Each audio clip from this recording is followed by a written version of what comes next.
Baissons nos têtes en prière. Père, nous voulons encore te dire merci. C'est parce que tu l'as voulu que nous sommes en ces lieux.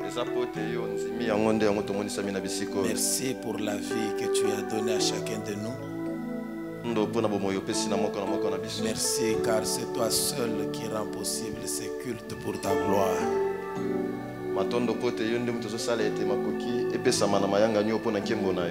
Accepte de nous bénir dans la suite de ce programme et que toute la gloire te revienne. Au nom de Jésus. Quelqu'un dit Amen en acclamant le roi.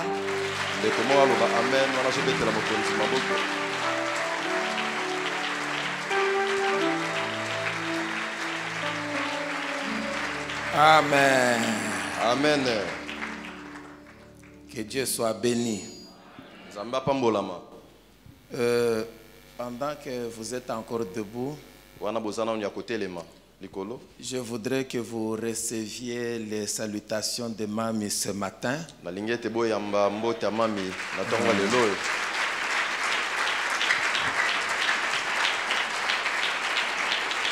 Elle est de cœur avec nous. Elle nous a demandé de transmettre ses salutations à l'église.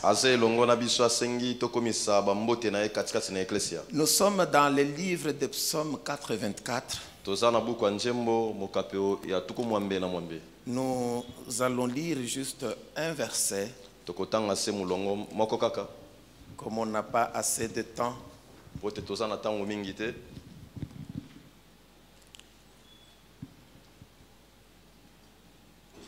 Psaume 84. Nous lisons le 5e verset.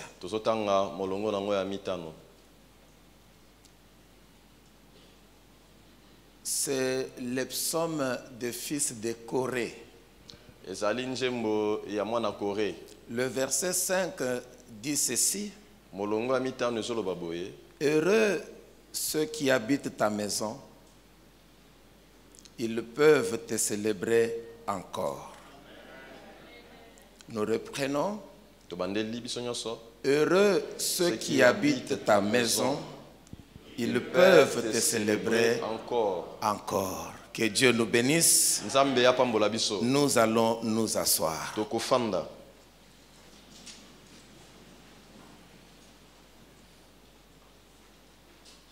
Merci à Dadi et à Mami qui nous permettent d'être encore debout devant cette assemblée de saints.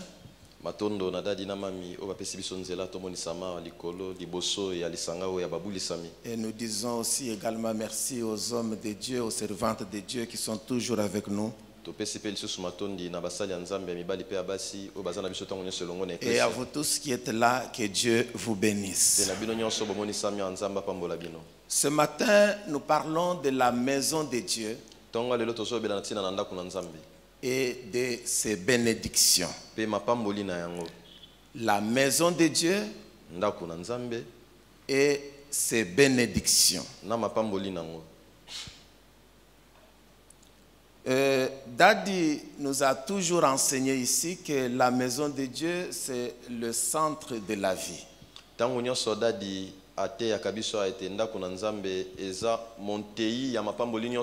C'est un centre de guérison,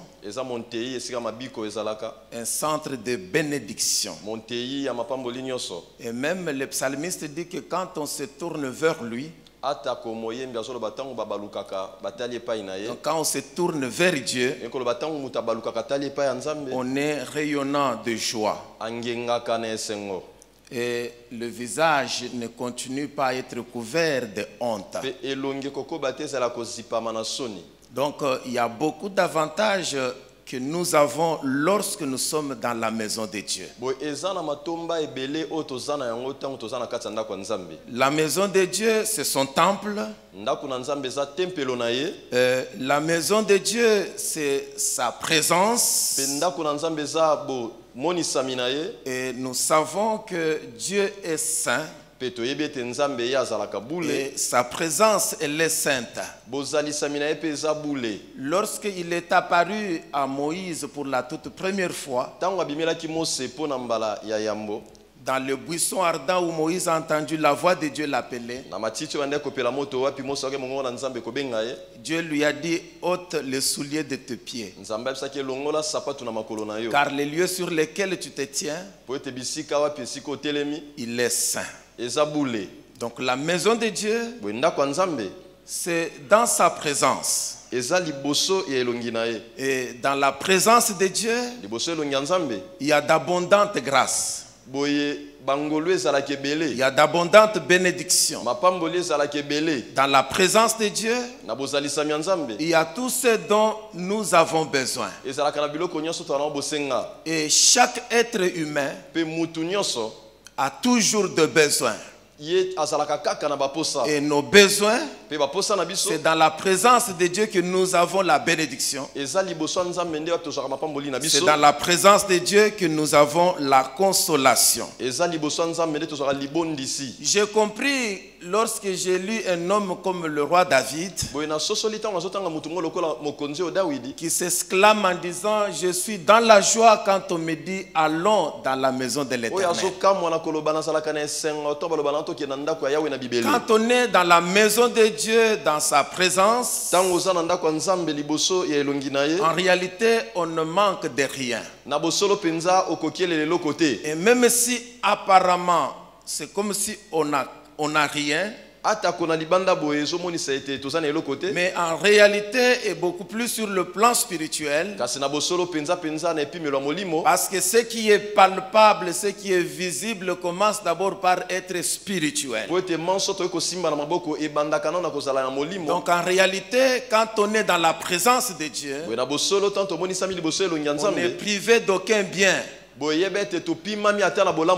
a tout ce dont on a besoin. On a la consolation de Dieu. On a la bénédiction de Dieu. J'ai quelques points que j'ai notés pour nous ce matin. Le bénéfice ou les bénédictions que nous avons en étant dans la présence de Dieu. Le premier point, peut-être ma liste que j'ai ici ne sera pas exhaustive. Le premier point, c'est quand on est dans la présence de Dieu, on vient se prosterner dans son saint temple et on se prosterne là avec crainte. Donc la première des choses, quand on est dans sa présence, on se prosterne. Ça nous permet de nous prosterner dans la présence sainte de Dieu. Et quand nous lisons la parole de Dieu, beaucoup d'hommes et même beaucoup de femmes qui ont vu Dieu, ou qui sont entrés dans sa présence, la première des choses qu'ils ont faites, c'était de se prosterner dans cette présence de Dieu. Reconnaître que c'est lui qui est Dieu. Reconnaître que c'est lui le créateur. Reconnaître qu'il peut tout. Il a tout. Et reconnaître que c'est lui qui a nos vies entre ses mains. Il a nos lendemains dans ses mains. Il a nos destinées dans ses mains. Il est infiniment grand. Et nous sommes infiniment petits. C'est ce qui fait que quand nous sommes dans sa présence, nous reconnaissons combien il est souverain. Nous ne pouvons que nous prosterner pour l'adorer. Nous nous prosternons pour l'élever, l'exalter. Nous l'adorons pour tout ce qu'il est pour nous. Il est bon.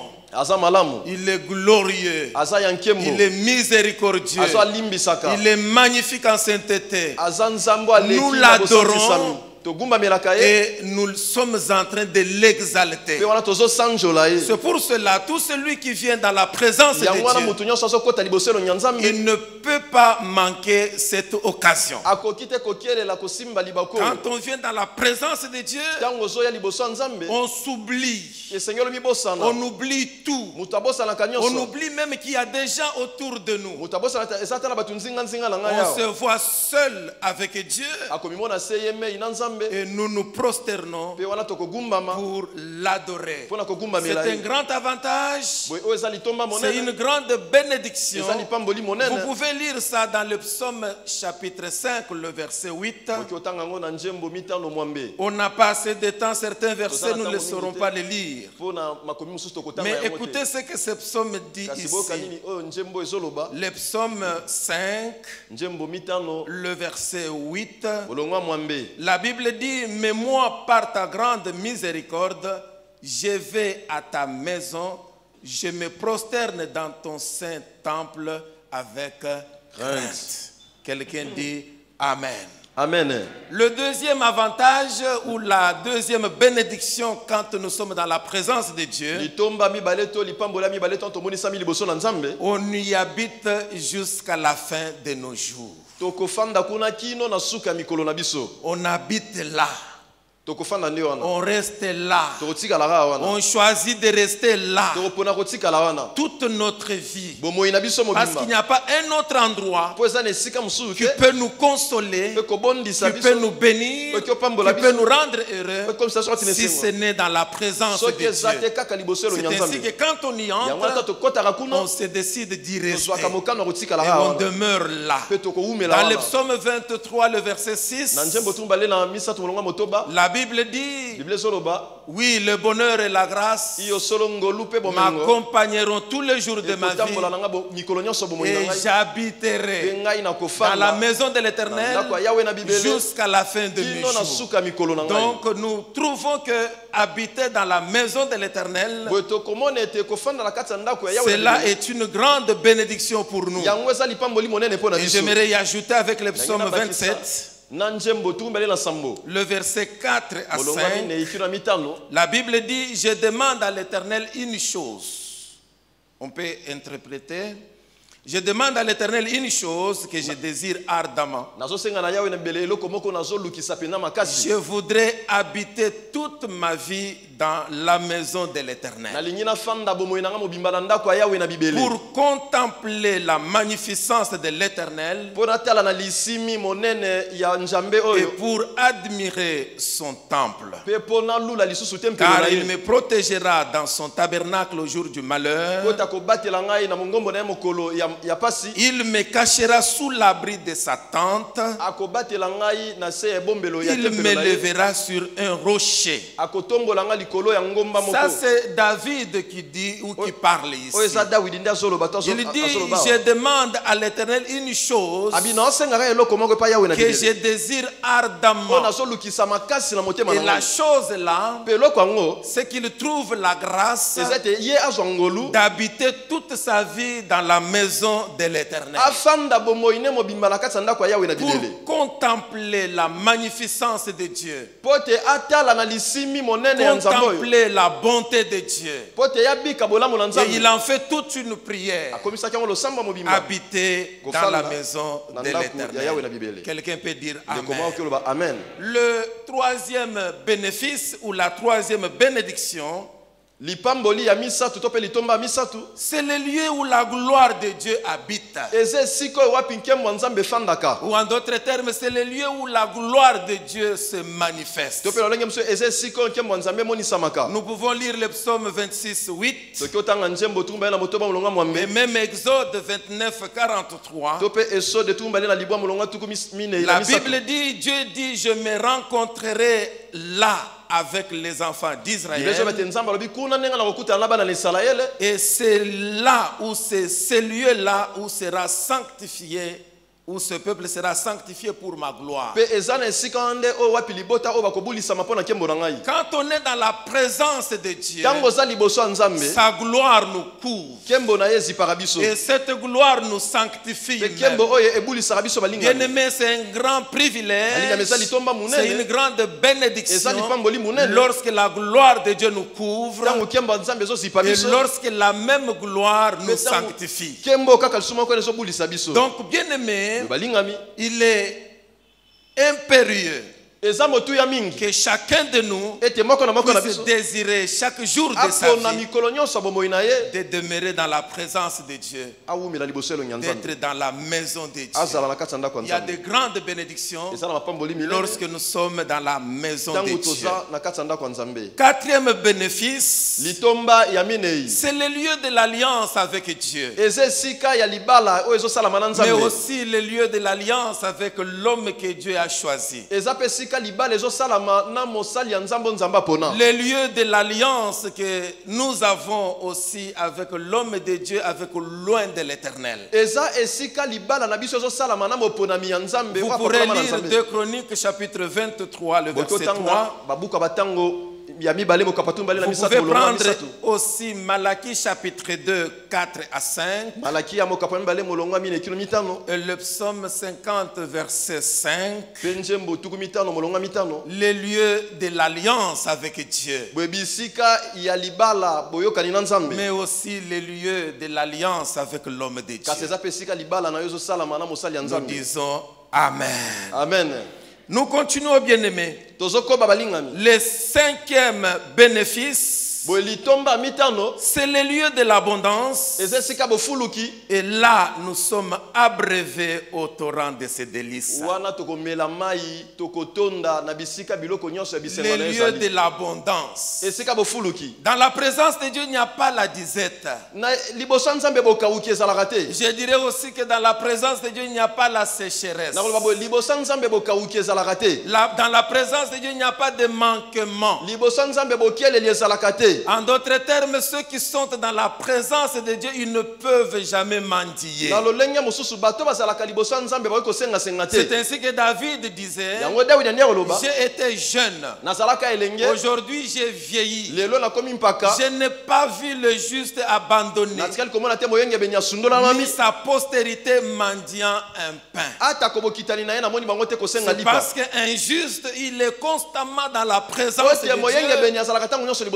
Et il se réjouit de toutes les bénédictions qui sont dans la présence de Dieu. Donc nous disons que c'est le lieu de l'abondance. Et là nous sommes abreuvés au torrent de ses délices. Vous pouvez prendre comme référence le psaume 36, le verset 9. Et nous passons au sixième bénéfice, ou sixième bénédiction. C'est le lieu où on se rassasie du bonheur et où on se rassasie aussi de la sainteté de son temple. Nous prenons le psaume 65, le verset 5. Nous nous rassasions du bonheur dans la présence de Dieu.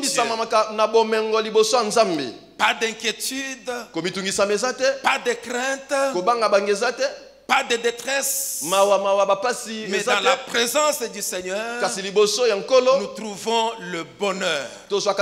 C'est une grande bénédiction. Le septième bénéfice, dans la présence de Dieu ou dans sa maison, on y vient avec des holocaustes et l'on accomplit le vœu que l'on a fait à l'Éternel.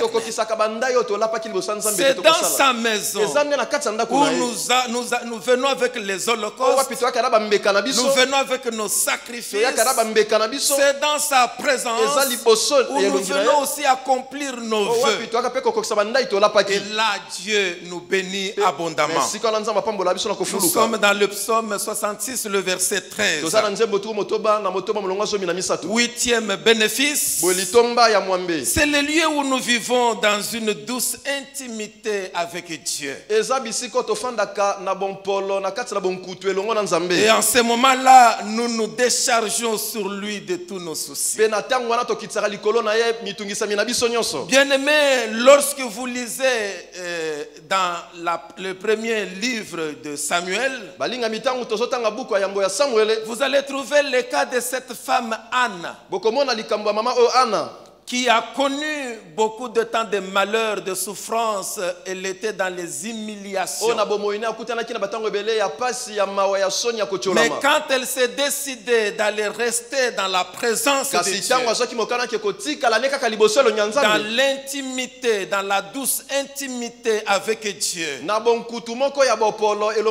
et surtout que ces jours-là, elle est restée longtemps dans cette présence de Dieu, ce même jour-là, sa vie avait changé. Ce même jour-là, ses douleurs étaient enlevées. Tout simplement parce que cette femme avait trouvé que c'était bon d'avoir une douce intimité avec Dieu. Elle est venue dans sa présence, ne mettant pas au monde. Elle est venue dans la présence de Dieu, étant stérile. Elle est venue dans la présence de Dieu avec des larmes.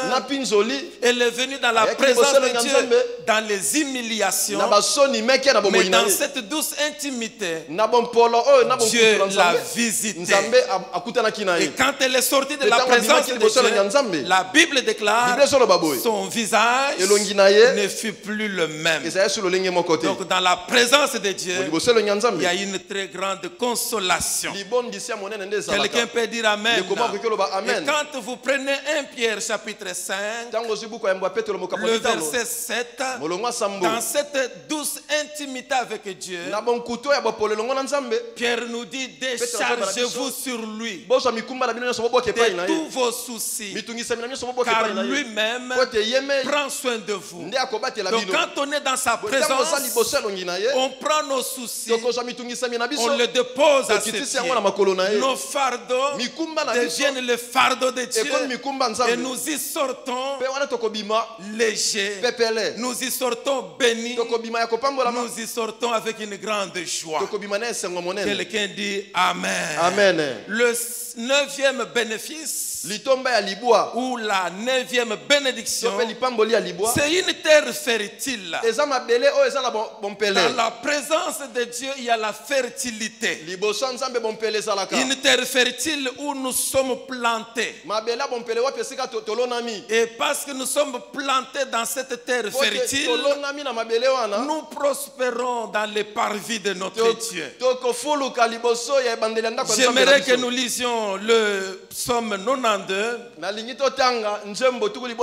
et nous comprenions ce grand avantage d'être dans la présence de Dieu. Psaume 92, nous lisons le verset 14 et le verset 15.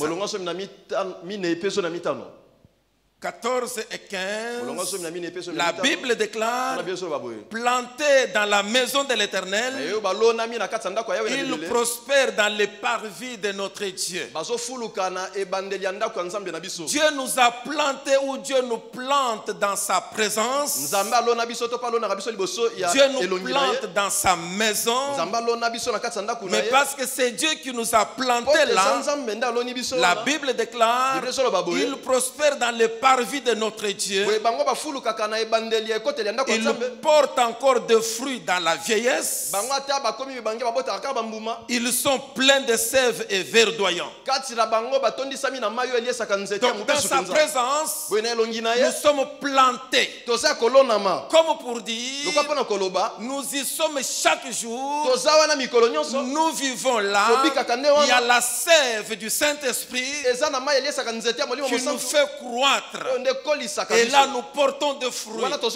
Et même dans notre vieillesse, nous avons toujours la force parce que nous sommes dans la maison de Dieu. C'est ainsi que quand vous lisez Matthieu chapitre 15, Jésus a dit ceci, que toute plante que n'a pas planté mon Père Céleste sera déracinée.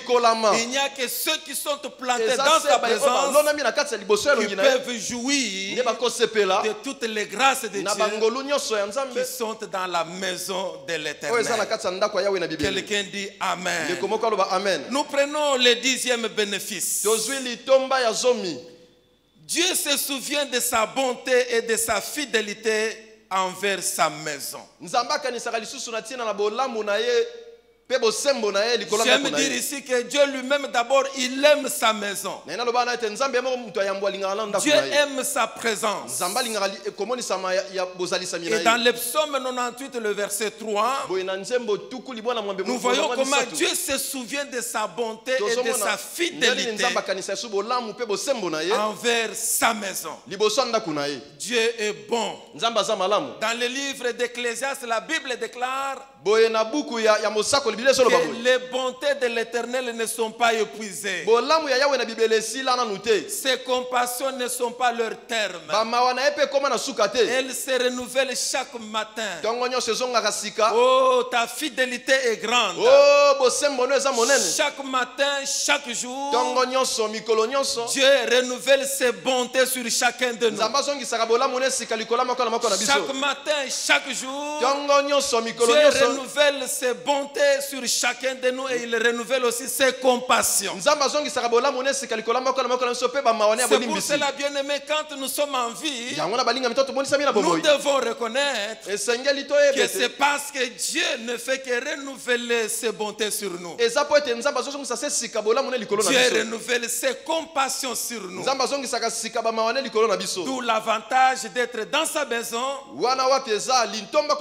l'avantage d'être dans la présence de l'Éternel. Le 11e bénéfice, il y a le bien-être et la richesse dans sa maison. Je reprends, bien-aimé.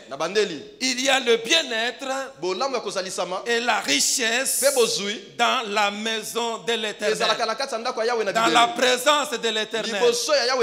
Sur ce point, j'aimerais dire ceci, bien-aimé.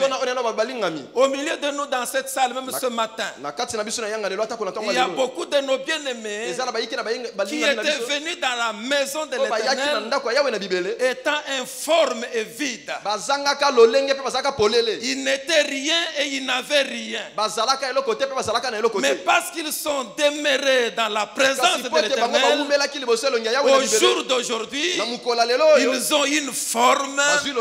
Au jour d'aujourd'hui, ils sont comblés. Au jour d'aujourd'hui, ils sont bénis. Donc dans la présence de Dieu, il y a le bien-être, mais il y a aussi la bénédiction. Et j'aimerais aussi ajouter en disant que dans sa présence, il y a le bien-être, il y a la richesse, et ceux qui ont été visités par Dieu, et même sont devenus aussi des sources de bénédiction pour plusieurs.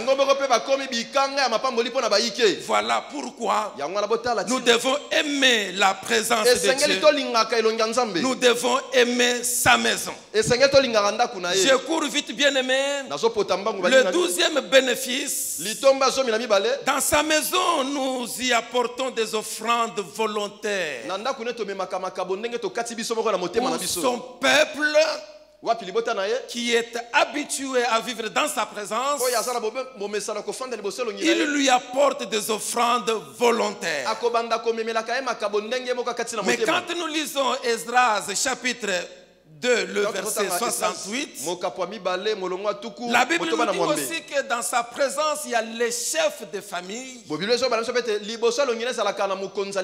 qui lui apportent des offrandes volontaires.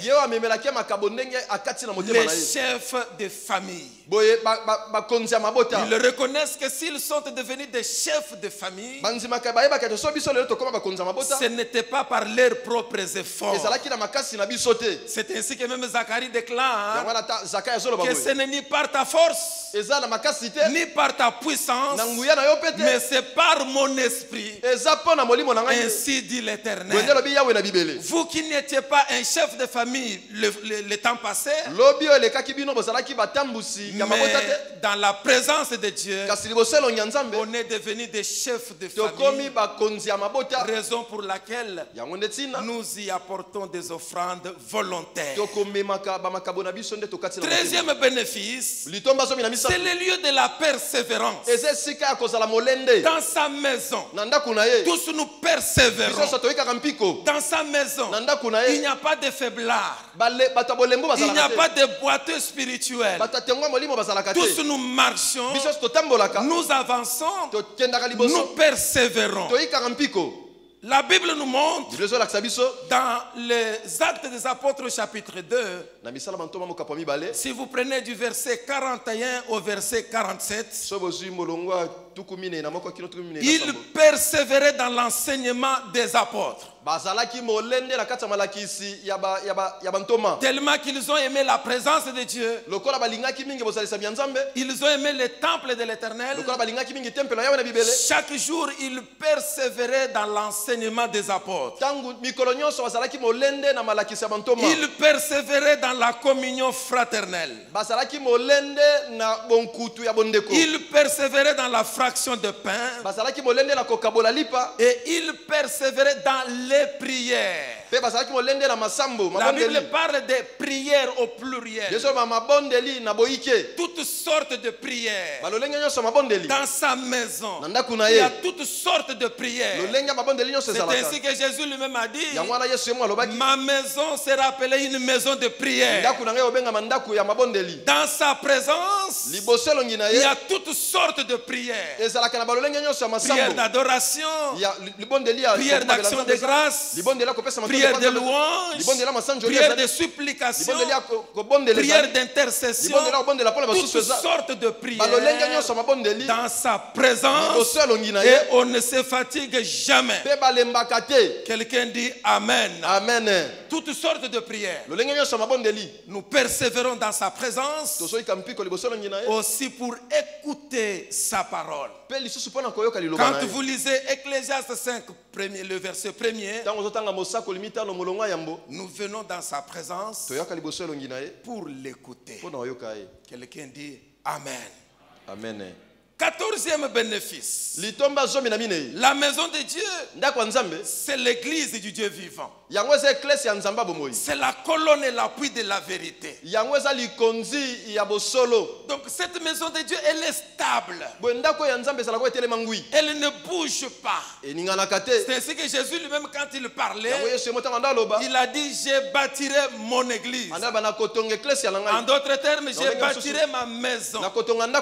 Les puissances de ténèbres, les forces des ténèbres, les forces diaboliques ne prévaudront point contre elle. Donc dans sa maison, on est stable. Même quand il y a des tempêtes, on est stable. Il n'y a aucune tempête qui pourra nous renverser. Il n'y a aussi aucune mauvaise nouvelle qui pourra nous détruire ou nous renverser.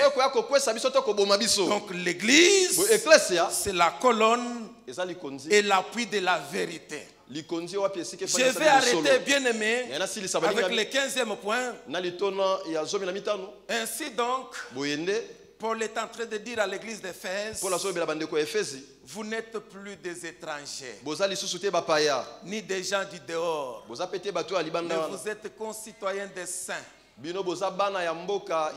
de la maison de Dieu. Vous tels que vous êtes là, vous êtes concitoyens des saints. Vous êtes les gens de la maison de Dieu. Toute votre vie, c'est dans sa présence. C'est dans sa présence que même votre vie a de la valeur. C'est dans sa présence où vous êtes reconnus.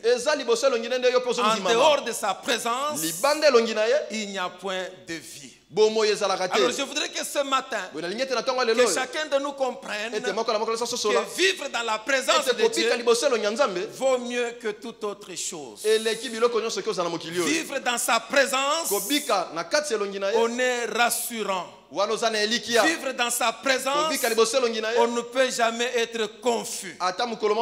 Vivre dans sa présence, nous allons d'une gloire à une gloire plus grande encore. Vivre dans sa présence, nous sommes toujours prospères. Que 1000 tombent à nos côtés, que 10 000 tombent à nos droites, nous ne serons jamais atteints. Ça c'est la parole de Dieu. J'aimerais que quelqu'un la reçoive dans sa vie. Que cette parole te fortifie. Que cette parole te soutienne. Tu n'es plus quelqu'un du dehors. Tu es de la maison de Dieu. Tu es connu dans la maison de Dieu. Que les choses de ce monde ne te troublent pas. Que les angoisses ne te troublent pas. Tiens ferme. Avec Dieu, tu vaincras. Avec Dieu, tu réussiras. Avec Dieu, tu entreras dans ton bonheur. Avec Dieu, tu entreras dans ton héritage. Parce que dans sa maison, la Bible déclare, dans son palais, tout s'écrie gloire. Que cette gloire vous accompagne ce matin. Beta, beta, beta, beta, beta, bien. Beta, beta, beta. Permettez 1 ou 2 minutes que nos amis montent ici. On va chanter nos mains levées. Pour dire Elohim,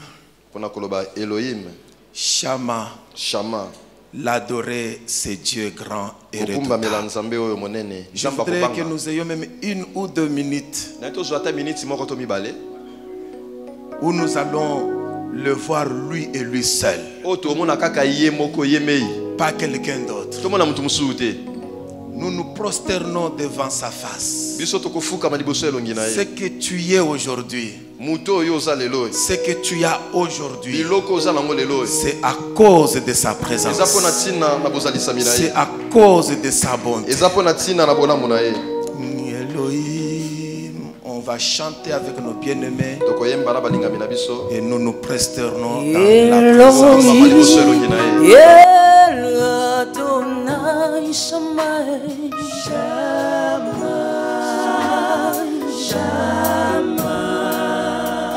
Elohim El Israel Shammah, Shammah.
Shammai.